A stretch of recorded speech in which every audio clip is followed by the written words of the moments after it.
যুক্তরাষ্ট্রের president Donald Trump Israel ও ইরানকে যুদ্ধবিরতির একটি প্রস্তাব দিয়েছেন বলে দাবি করেছেন ফ্রান্সের প্রেসিডেন্ট ইমানুয়েল ম্যাক্রো।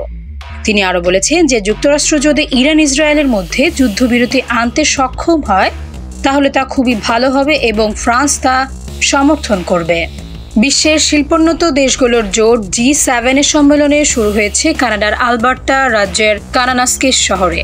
জোটের অন্যতম সদস্য রাষ্ট্র যুক্তরাষ্ট্রের রাষ্ট্র ও সরকার প্রধান হিসেবে প্রেসিডেন্ট ডোনাল্ড ট্রাম্পের এই সম্মেলনে উপস্থিত থাকার কথা ছিল এবং প্রেসিডেন্ট ট্রাম্প সেই সম্মেলনে গিয়েছিলেন।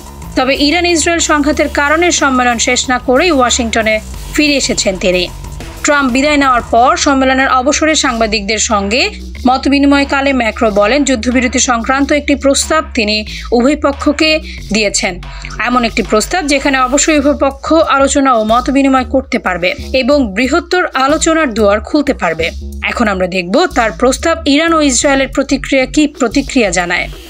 তিনি বলেন, আমি বিশ্বাস করি যে যত শীঘ্র সম্ভব ইরান ও ইসরায়েলের বেসামরিক জনগণকে নিরাপত্তা প্রদানের পাশাপাশি দুই দেশের জ্বালানি, প্রশাসনিক, সাংস্কৃতিক স্থাপনাগুলোতে হামলা বন্ধ করা প্রয়োজন। কেননা যারা মনে করেন নিজ দেশের নিরাপত্তার জন্য অন্য দেশে বোমা বর্ষণ জরুরি, তারা খুবই ভুল চিন্তা করেন।